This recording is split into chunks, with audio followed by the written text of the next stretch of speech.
नमस्कार। आप सभी का बायजूस गवर्नमेंट एग्जाम प्रेप में बहुत स्वागत है।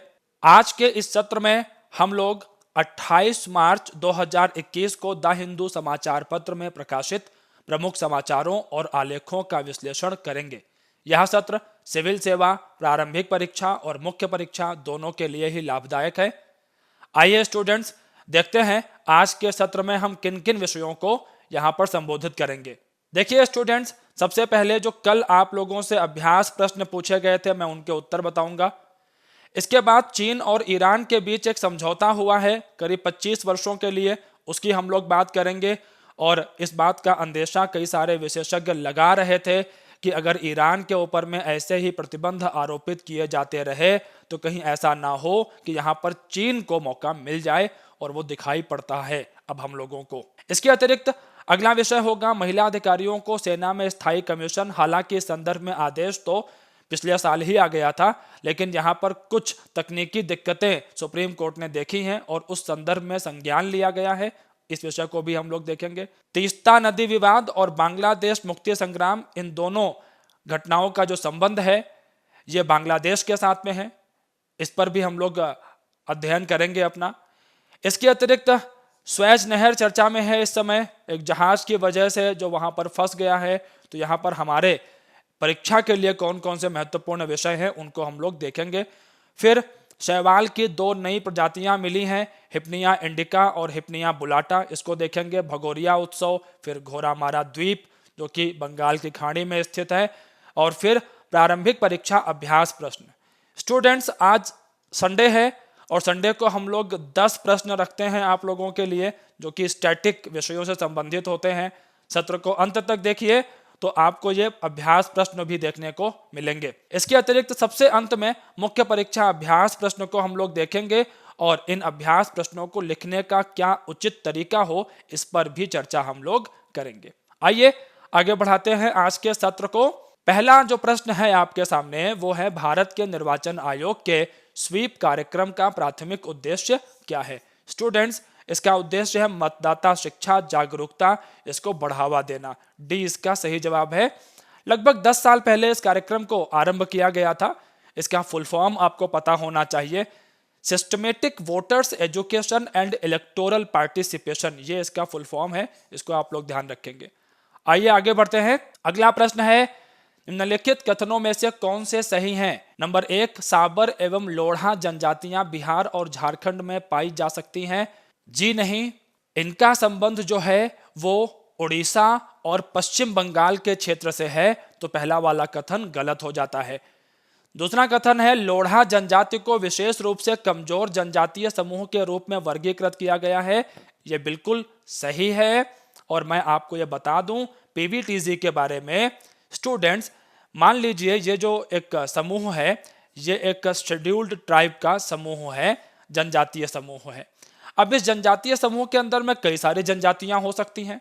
अब यहाँ पर कुछ ऐसी जनजातियां हो सकती हैं जो कि समय के साथ साथ मजबूत हो गई, समाज में उनको एक अच्छा स्थान प्राप्त हो गया, और कुछ ऐसी जनजातियां हो सकती हैं जिनको अधिक लाभ प्राप्त नहीं हुए समाज के अंदर में। तो फिर क्या किया जाए, ऐसी जनजातियों की विशेष पहचान की गई और उन्हें एक विशेष नाम दिया गया, कमजोर जनजातीय समूह पीवीटीजी।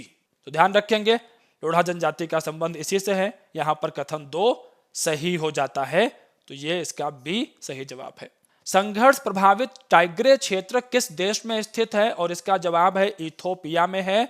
और यहां पर जो है एक लंबे समय से आंतरिक संघर्ष की स्थिति देखी जा रही थी इस क्षेत्र के अंदर में।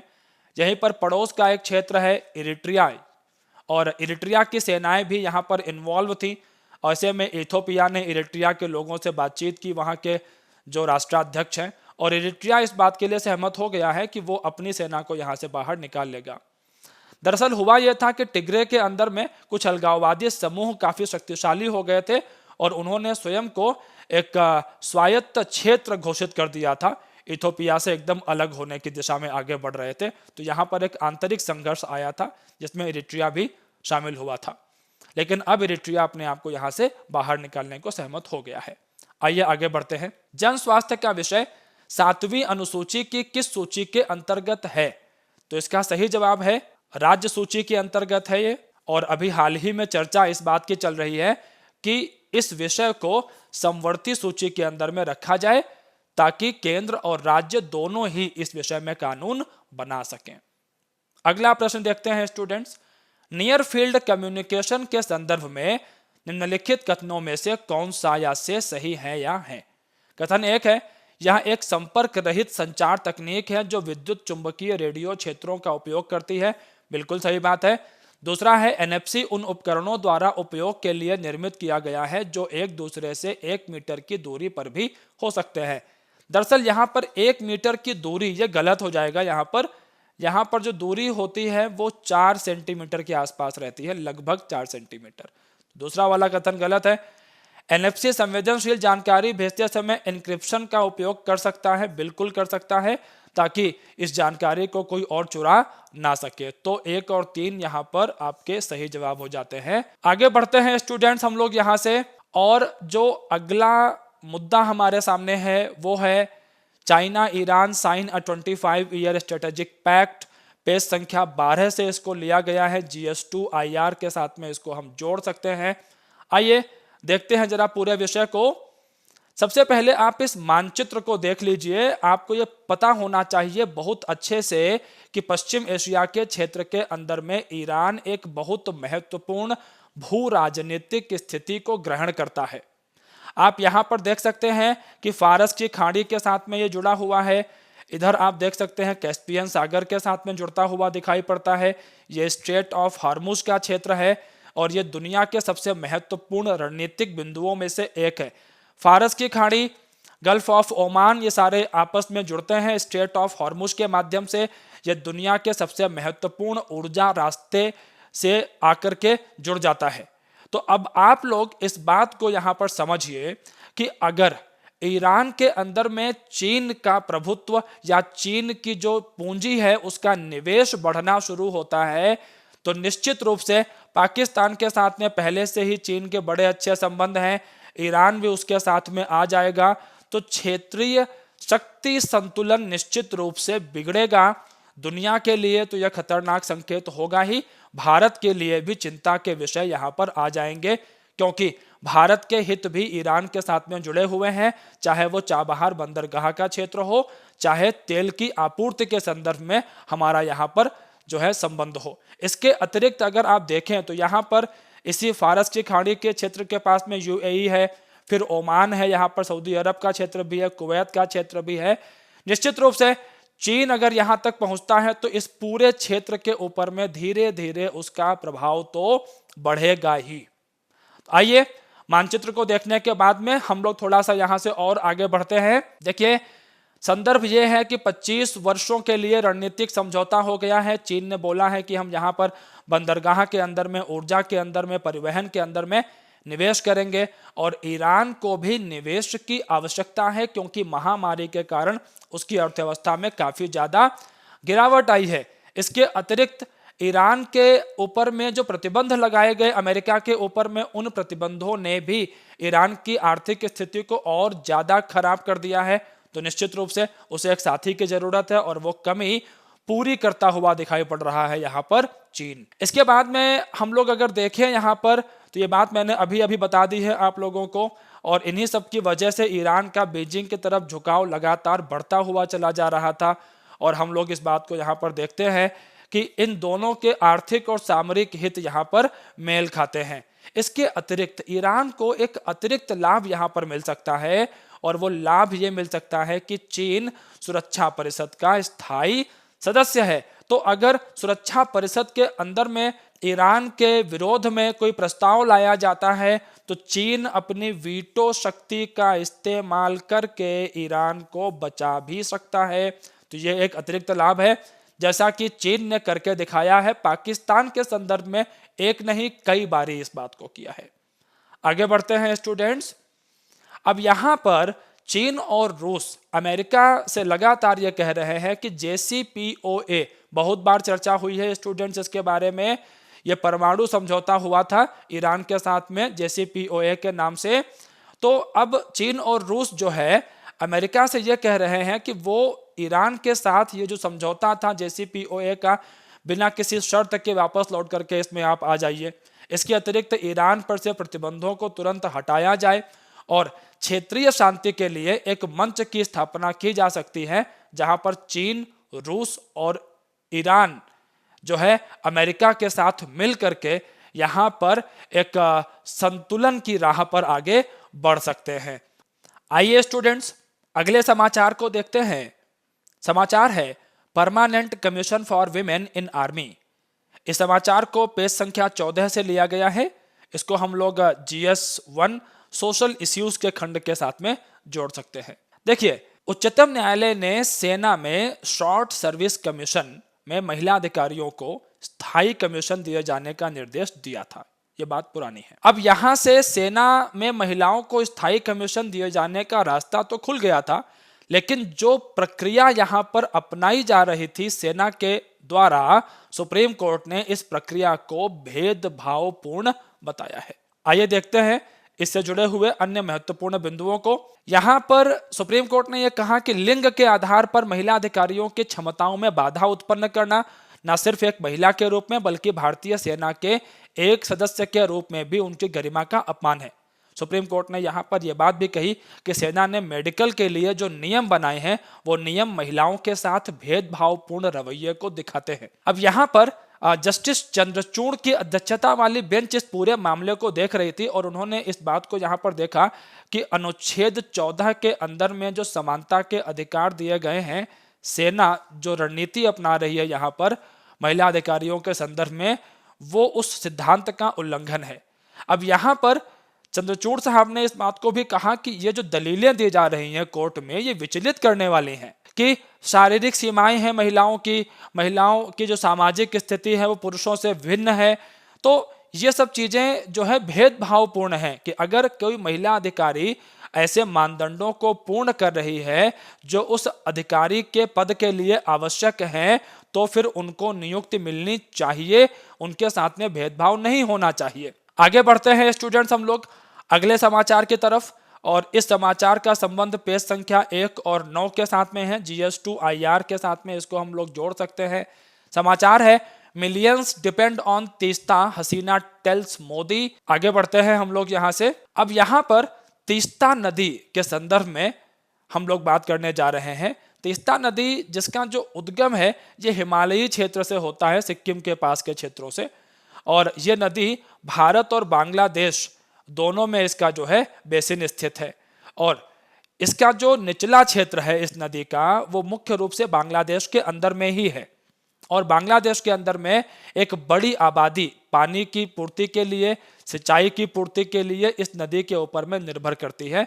और ये बड़ा पुराना जो है विवाद है भारत और बांग्लादेश के बीच का इस नदी के संबंध में।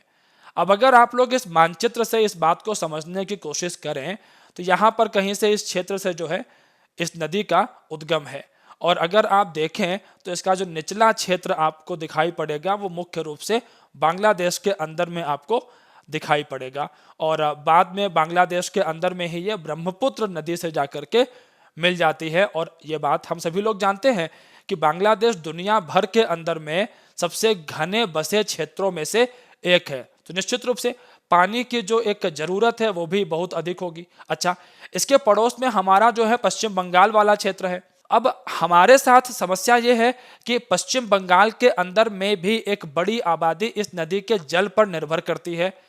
तो पश्चिम बंगाल राज्य की जो आपत्तियां हैं उनको ध्यान में रखते हुए अभी तक यहाँ पर कोई बहुत बड़ा निर्णय नहीं हो पाया है। विशेष मुद्दा यहाँ पर यह है।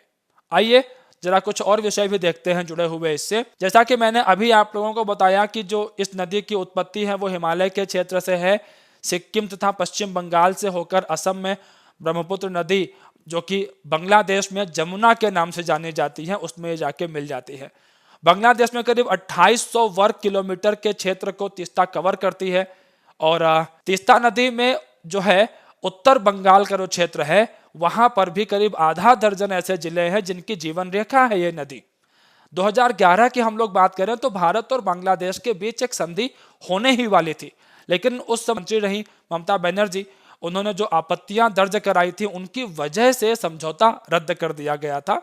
हालांकि जब बाद में सरकार बदली, नरेंद्र मोदी की सरकार आई यहाँ पर, तो उन्होंने काफी प्रयास किए, लेकिन अभी तक भी यहाँ पर इस मुद्दे को लेकर के कोई एक सम्मिलित जो है एक विचार स्थापित नहीं हो पाया है। अब यहाँ पर दोनों ही देश जो है केंद्र और राज्य सरकारों के सहयोग के माध्यम से एक निष्पक्ष समाधान तक पहुंचने का प्रयास तो कर रहे हैं, लेकिन भविष्य में क्या होगा ये देखने वाला विषय होगा। स्टूडेंट्स, आगे बढ़ते हैं और देखते हैं इस अगले समाचार को। इस समाचार को पेज संख्या 10 से लिया गया है, GS2IR के साथ में इसको हम लोग जोड़ते हैं। बांग्लादेश के मुक्ति संग्राम की वर्षगांठ के संदर्भ में भारत और अमेरिका क्या यहाँ पर रोल रहा, इस संदर्भ में पूरा आलेख है। और ये एक चित्र आप देख सकते हैं, ये 2 मार्च 1972 का चित्र है, जहाँ पर इंदिरा गांधी जी हैं और साथ में है ये शेख मुजीबुर रहमान। ढाका में ये एक संधि पर हस्ताक्षर करते हुए दिखाई पड़ रहे हैं। आइए देखते हैं जरा जुड़े हुए मुद्दों को। अगर पूरे घटनाक्रम पर निगाह डालें तो पाकिस्तान में 1970 का चुनाव बांग्लादेश के अस्तित्व के लिए बहुत अहम था। हुआ यह था यहाँ पर कि शेख मुजीब की पार्टी को बहुमत प्राप्त हुआ था पूर्वी पाकिस्तान के क्षेत्र में, बहुत बड़ा बहुमत, और वो बहुमत इतना बड़ा था कि वो पाकिस्तान के अंदर में पश्चिमी पाकिस्तान और पूर्वी पाकिस्तान दोनों को जोड़ करके वो राष्ट्राध्यक्ष बन सकते थे। लेकिन उनको पश्चिमी पाकिस्तान के राजनीतिज्ञों ने नकार दिया और तत्कालीन राष्ट्रपति याहिया खान ने 28 अप्रैल 1971 को ऑपरेशन सर्चलाइट का आरंभ कर दिया, जिसमें बांग्लादेश के क्षेत्र में, जो कि उस समय का पूर्वी पाकिस्तान था, बहुत बेरहमी से लाखों लोगों की हत्याएं की गई, महिलाओं के साथ तरह तरह के अपराध किए गए। 3 दिसंबर 1971 को पाकिस्तान की वायुसेना ने भारत पर हमला कर दिया और यहीं से इस युद्ध का आरंभ हुआ। आप लोग मानचित्र में देख सकते हैं किस तरीके से जो है बांग्लादेश भारत के साथ में सीमाएं साझा करता है, और सबसे बड़ी जो स्थलीय सीमा है भारत की वो बांग्लादेश के साथ में ही जुड़ती है। और जब बांग्लादेश के अंदर में पाकिस्तान की सेना ने अत्याचार करने शुरू किए तो वहां पर जो मुस्लिम समुदाय के लोग थे, जो गैर मुस्लिम समुदाय के लोग थे, वो बहुत तेजी के साथ में पश्चिम बंगाल के क्षेत्रों में, इसके अलावा जो असम के क्षेत्र हैं, त्रिपुरा के क्षेत्र हैं, यहाँ जाना शुरू हो गए। भारत की आर्थिक स्थिति वैसे ही उस समय ठीक नहीं थी और इस प्रकार के शरणार्थी संकट से निपटने के लिए भारत तैयार नहीं था। अब ऐसे में भारत ने दुनिया के सबसे प्रमुख राष्ट्र अमेरिका के उस समय के राष्ट्रपति निक्सन के साथ में संपर्क साधा, लेकिन उनकी तरफ से कोई सकारात्मक पहल होती हुई भारत को दिखाई नहीं पड़ी। और ऐसे में इंदिरा गांधी ने फिर सोवियत संघ के साथ में संपर्क किया और यहां से चीजें भारत के पक्ष में आती हुई दिखाई पड़ी। तो मानचित्र से काफी कुछ आपको समझ में आ गया होगा। अब आइए जरा आगे बढ़ते हैं। तो मैंने अभी बताया कि शेख मुजीबुर रहमान पूर्वी पाकिस्तान की स्वायत्तता के लिए संघर्ष को आरंभ कर चुके थे और पूर्वी पाकिस्तान में वो इतने पॉपुलर थे कि 169 सीटों में से 167 सीट उनकी पार्टी को मिल गई और 313 सीटों वाली पाकिस्तानी संसद में मुजीब के पास सरकार बनाने के लिए एक जबरदस्त बहुमत आ गया। मार्च 1971 के अंत में भारत सरकार ने मुक्ति वाहिनी की मदद करने का फैसला लिया और यह फैसला इसलिए करना पड़ा भारत को क्योंकि पश्चिमी पाकिस्तान पूर्वी पाकिस्तान को उसका हक नहीं दे रहा था, वहां पर अत्याचार कर रहा था, शरणार्थी लगातार भारत के अंदर में आ रहे थे। तो पूर्वी पाकिस्तान के अंदर में जिन लोगों ने बांग्लादेश बनाने के लिए एक संगठन तैयार किया, भारत ने भी उसको मदद करना आरंभ कर दिया। अब अगर हम अमेरिका के रोल की बात करें तो उस समय के अमेरिका के जो राष्ट्रपति थे निक्सन, उन्होंने मुजीबुर रहमान की रिहाई के लिए कुछ भी करने से मना कर दिया और निक्सन तो ये चाह रहे थे कि पश्चिमी पाकिस्तान की जो सैन्य सरकार है, उस समय राष्ट्रपति थे याहिया खान, उनको 2 साल का वक्त दे दिया जाए। मतलब ये तो ऐसा हो गया कि पूर्वी पाकिस्तान को पूरा बर्बाद होने दिया जाए। लेकिन इंदिरा गांधी नहीं रुकी, उन्होंने उसी समय सोवियत संघ के साथ शांति और सहयोग की संधि पर हस्ताक्षर किए और सोवियत संघ ने भारत को इस बात का आश्वासन दिया कि अगर भारत और पाकिस्तान के बीच युद्ध होता है तो अमेरिका अगर यहां पर हस्तक्षेप करने आता है तो सोवियत संघ अमेरिका का विरोध करेगा और अमेरिका के खिलाफ भारत का सहयोग करेगा। हालांकि भारत को इससे नुकसान भी हुआ कि भारत अब तक गुटनिरपेक्षता की नीति का पालन करते हुए आगे बढ़ रहा था, जिसके तहत भारत शीत युद्ध के उस दौर में ना तो अमेरिका के खेमे में जा रहा था, ना ही सोवियत संघ के खेमे में जा रहा था। लेकिन इस संधि को करने से इस बात का विचलन दिखाई पड़ा कि शायद अब भारत अपनी गुटनिरपेक्षता की नीति से दूर हट रहा है। आगे बढ़ते हैं स्टूडेंट्स। अंततः 16 दिसंबर 1971 को पाकिस्तान की सेना ने आत्मसमर्पण कर दिया और इसी के साथ बांग्लादेश का जन्म हुआ। तो अभी जो हालिया संदर्भ में हम लोगों ने देखा कि हमारे जो प्रधानमंत्री की यात्रा है बांग्लादेश के संदर्भ में, तो ये सारी बातें फिर से सामने आई। उनका जो स्वाधीनता संग्राम रहा उसमें भारत का योगदान निश्चित रूप से अविस्मरणीय रहा। अब आप लोग इस बात को भी याद रखेंगे प्रारंभिक परीक्षा के संदर्भ में कि शेख मुजीब को गांधी शांति पुरस्कार देने की घोषणा भी की गई है भारत सरकार के द्वारा। सारे बिंदुओं को जोड़ देंगे तो अच्छा समझ में आ जाएगा। अब हम लोग देखेंगे सिविल सेवा प्रारंभिक परीक्षा की दृष्टि से महत्वपूर्ण समाचारों को, और पहला समाचार है linking the East with the West. Page संख्या 12 से इसको लिया गया है। देखिए, स्वेज नहर 1869 में जब से ये आरंभ हुई तब से पूर्व और पश्चिम के बीच में सबसे छोटे जलमार्ग के रूप में इसने अपनी एक जबरदस्त पहचान बनाई है। और जब भी ये नहर बंद होती है तो निश्चित रूप से यहाँ पर पूरब और पश्चिम के संपर्क पर बड़ा नकारात्मक असर पड़ता है। स्वेज नहर के दक्षिणी छोर पर एवर गिवन नामक एक जहाज खराब मौसम के कारण फंस गया और इसके कारण यहाँ पर दोनों ही तरफ जहाजों का एक लंबा चौड़ा जाम लग गया। इस नहर के महत्व को आप ऐसे समझिए कि विश्व के कुल व्यापार का 12% से अधिक इसी जगह से होता है। आप मानचित्र के माध्यम से देखिए कि स्वेज नहर के बनने के पहले पूरा अफ्रीका पार करके लोग यूरोप पहुंचते थे और वहां से भारत की तरफ आते थे। लेकिन लाल सागर और भूमध्य सागर के जुड़ जाने से इस नहर के माध्यम से ये दूरी, ये समय बहुत घट गया, ऊर्जा की खपत घट गई, समय बचने लगा। और अगर हम बात करें आर्थिक लाभों की तो दुनिया के अलग अलग देशों को तो लाभ हुए ही, मिस्र की अर्थव्यवस्था में भी स्वेज नहर से प्राप्त होने वाला राजस्व एक बहुत बड़ा अमाउंट रखता है।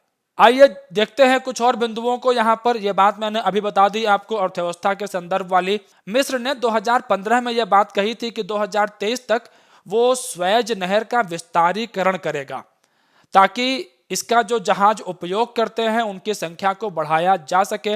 निश्चित रूप से जहाजों की संख्या बढ़ेगी तो मिस्र की फिर आय भी बढ़ेगी। आगे देखते हैं स्टूडेंट्स अगले समाचार को। पेज संख्या 13 से लिया गया है इसको। New species of red algae seen in west south east Indian coast. तो समुद्री शैवाल की जो ये 2 नई प्रजातियां खोजी गई हैं, ये एक किस्म का बस एक रैंडम खोज अभियान था और उसमें इनकी खोज हुई और इनका उपयोग जो है खाद्य पदार्थ के रूप में किया जा सकता है। इनके नाम है हिप्निया इंडिका और हिप्निया बुलाटा। हिप्निया इंडिका की खोज तमिलनाडु में कन्याकुमारी और गुजरात में सोमनाथ और शिवराजपुर के क्षेत्रों में हुई है और हिप्निया बुलाटा की जो खोज है वो कन्याकुमारी और दीव जो द्वीप है, दमन और दीव वाला हिस्सा, वहां पर हुई है। ध्यान रखेंगे इसको। शैवाल को स्टूडेंट्स भविष्य के भोज्य पदार्थ के रूप में देखा जा रहा है। पर्यावरण में जिस प्रकार से परिवर्तन हो रहे हैं, ऐसे में विशेषज्ञों का ये अनुमान है कि जो अनाज है, जो अनाजी फसलें हैं, उनके उत्पादन में गिरावट आने का एक बहुत बड़ा अंदेशा है। तो ऐसे में मनुष्य की जो भोजन की जरूरतें हैं वो शैवालों से पूरी हो सकती हैं। इसके अतिरिक्त इन क्षेत्रों में इस शैवाल के पाए जाने के कुछ अन्य संकेत भी हैं। आप इसको ऐसे समझिएगा कि अगर समुद्र का जो पानी है बहुत ज्यादा एसिडिक हो जाता है तो वहां पर शैवाल ये वाले नहीं पनपते हैं। लेकिन अगर इस क्षेत्र के अंदर में ये शैवाल मिल रहे हैं तो इसका मतलब है कि इस क्षेत्र का पानी भी खराब नहीं हुआ है, पानी भी ठीक है यहाँ का। तो पर्यावरण संकेतक के रूप में भी शैवाल काम कर रहे हैं। आइए आगे बढ़ते हैं। पेज संख्या 7 से लिया गया है इस समाचार को और होली से जुड़ा हुआ एक मध्य प्रदेश का स्थानीय उत्सव भगोरिया उत्सव है, जनजातियों से संबंधित है, अलीराजपुर मध्य प्रदेश के अंदर में मुख्य रूप से इसको मनाया जाता है। तो आप लोग इस उत्सव का नाम, इसकी जगह और होली के साथ में संबंधित है, ये सब बिंदु आप लोग याद रखेंगे। इसके बाद पेज संख्या 8 से लिया गया है अगले समाचार को, और घोरमारा जो है यहाँ पर एक द्वीप है, पश्चिम बंगाल के अंदर में स्थित है। अम्फन तूफान जब यहाँ पर आया था तो उसके बाद जो स्थलीय क्षेत्र है उनसे इसका संपर्क टूट गया था, और सुंदरबन का जो क्षेत्र है स्टूडेंट्स, उसके अंदर में ये सबसे बड़ा द्वीप है। अब इसके साथ में समस्या यहाँ पर यह है कि आबादी तो यहाँ पर अच्छी खासी है, लेकिन विकास की जो गतिविधियां हैं उनकी तरफ सरकारों के द्वारा ध्यान दिया नहीं जा रहा है। तो आप लोग इसकी भौगोलिक स्थिति को ध्यान में रखेंगे। इसके अतिरिक्त यही निकट में ही गंगा सागर का क्षेत्र है, जहां पर वार्षिक जो यात्रा होती है गंगा सागर की यात्रा, वो यहीं से संबंधित है। तो ये सारे के सारे भौगोलिक और सांस्कृतिक महत्व की बातें हो गई। घोरमारा द्वीप के बारे में ध्यान रखेंगे आप लोग परीक्षा के लिए। आगे बढ़ते हैं हम लोग और प्रारंभिक परीक्षा अभ्यास प्रश्नों को देख लेते हैं। 10 प्रश्न देखेंगे हम लोग, स्टैटिक विषय से संबंधित हैं, और आप लोग इनके स्क्रीनशॉट ले लेंगे, आप पीडीएफ डाउनलोड कर लेंगे जिसका लिंक डिस्क्रिप्शन में दे रखा है, और इनके उत्तर देने का आप लोग प्रयास करेंगे। जो उत्तर हैं वो मैं कल बताऊंगा आपको। तो पहला प्रश्न है, मार विजय का विषय किस गुफा में चित्रित किया गया है? अजंता, बाघ, भाजा, एलिफेंटा। अगला प्रश्न है, निम्नलिखित युग्मों पर विचार कीजिए। विदेशी यात्री हैं और शासनकाल बताया गया है। तो फाहियान है, चंद्रगुप्त प्रथम, वैनसांग, हर्षवर्धन, मेगस्थनीज, चंद्रगुप्त मौर्य। कौन सुमेलित है? केवल 1 और 2, केवल 2 और 3, केवल 1 और 3, 1, 2 और 3। आइए देखते हैं आगे। निम्नलिखित कथन या कथनों में से कौन से सही हैं या हैं? तो यहाँ पर पहला है, हड़प्पावासी गेहूं विशेष रूप से मेहरगढ़ में जौ, मूंगफली, मटर, तिल, सरसों, बाजरा, चावल, लोथल का उत्पादन करते थे। 2 है, हड़प्पा की मोहरों का आकार वर्गाकार था और लेखन बाएं से दाएं होता था। विकल्प है केवल 1, केवल 2, दोनों, कोई नहीं। अगला प्रश्न है, चतुर्थ बौद्ध परिषद किसके संरक्षण में आयोजित की गई थी? सम्राट अशोक, सम्राट कनिष्क, राजा अजातशत्रु, काला अशोक। अगला प्रश्न है स्टूडेंट्स, कलिंग युद्ध के पश्चात सम्राट अशोक ने निम्नलिखित में से कौन से सुधार किए थे? तो पहला कथन है, कलिंग युद्ध के कारण अशोक अत्यधिक शांतिप्रिय बन गए। दूसरा है, उन्होंने बौद्ध धर्म के प्रचार के लिए मिशनरियों को श्रीलंका और मध्य एशिया भेजा। तीसरा है, बहुत हद तक जीव हत्या पर भी रोक लगा दी गई। विकल्प है केवल 1, केवल 2, केवल 2 और 3, 1, 2 और 3। अगला प्रश्न है, सातवाहनों की आधिकारिक भाषा थी कन्नड़, प्राकृत, संस्कृत, तेलुगु। आगे बढ़ते हैं। अगला प्रश्न है, भारतीय दर्शन के सिद्धांतों के संदर्भ में निम्नलिखित कथन ऑब्लिक कथनों में से कौन से सही हैं या हैं? तो पहला है, लोकायत रूढ़िवादी दार्शनिक प्रणालियों में सबसे पुराना है। दूसरा है, न्याय दर्शन को भौतिकवादी और सौंदर्यवादी विचारधारा के रूप में जाना जाता है। तीसरा है, दर्शन का सांख्य सिद्धांत तार्किक सोच की अपनी तकनीक के लिए जाना जाता है।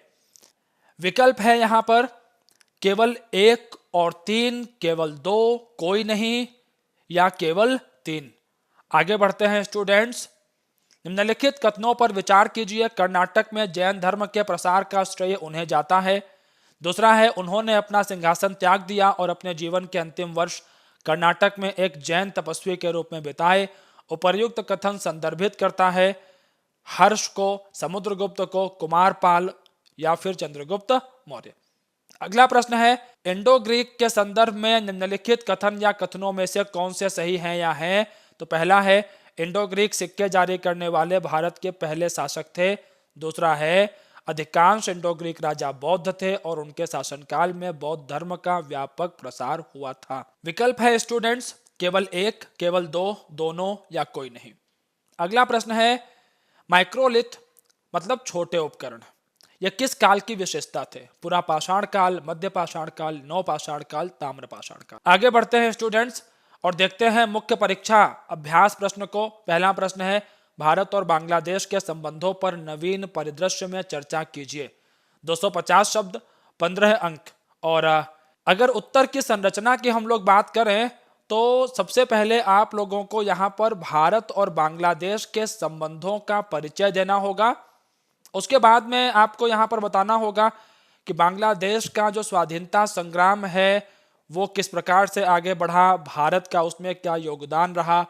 फिर यहाँ पर भारत और बांग्लादेश के बीच जो सहयोग के विषय हैं उनको आप बता देंगे। इसके अतिरिक्त जो मतभेद के बिंदु हैं, जैसे मैंने अभी आपको बताया जल विवाद के संदर्भ में, इसके अलावा बांग्लादेश के अंदर में चीनी निवेश बढ़ रहा है, भारत इस संबंध में कई बार चिंताएं जाहिर कर चुका है।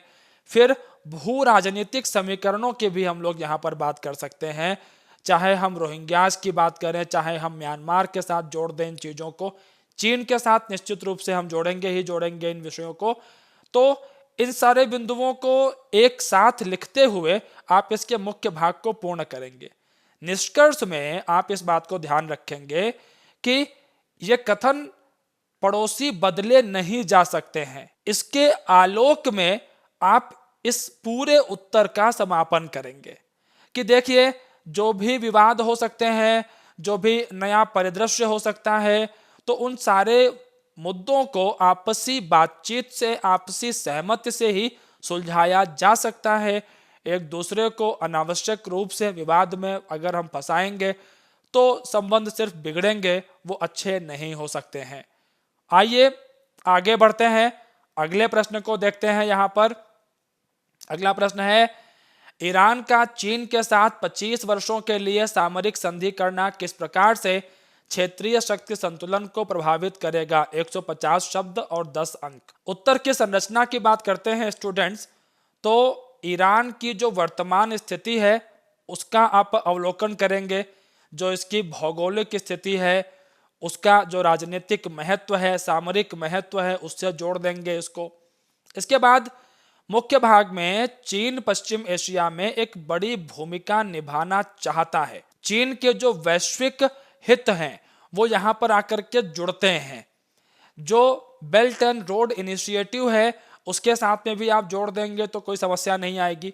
फिर JCPOA को विशेष रूप से संदर्भित करेंगे। यहाँ पर जो अमेरिका की स्थिति है, जो रूस की स्थिति है, उसको भी आप जोड़ेंगे। अमेरिका ने जो प्रतिबंध लगाए हैं वो हटाए जाने चाहिए। इसके साथ में जो है आप इसके मुख्य भाग को पूरा करेंगे। इसके बाद में फिर आप लोग चीन, रूस और ईरान का जो एक त्रिकोण बना है और अमेरिका के साथ में संतुलन कैसे स्थापित होगा उसको ध्यान में रखते हुए निष्कर्ष को लिखेंगे। स्टूडेंट्स, मैं आशा करता हूं आज का सत्र आप लोगों को पसंद आया होगा। वीडियो को लाइक करना और शेयर करना बिल्कुल भी मत भूलिएगा। हमारे चैनल को आप लोग सब्सक्राइब कर लेंगे, बेल आइकन को प्रेस कर लेंगे तो सारे नोटिफिकेशंस आपको समय से मिल जाएंगे। आज के सत्र को देखने के लिए आप सभी का धन्यवाद।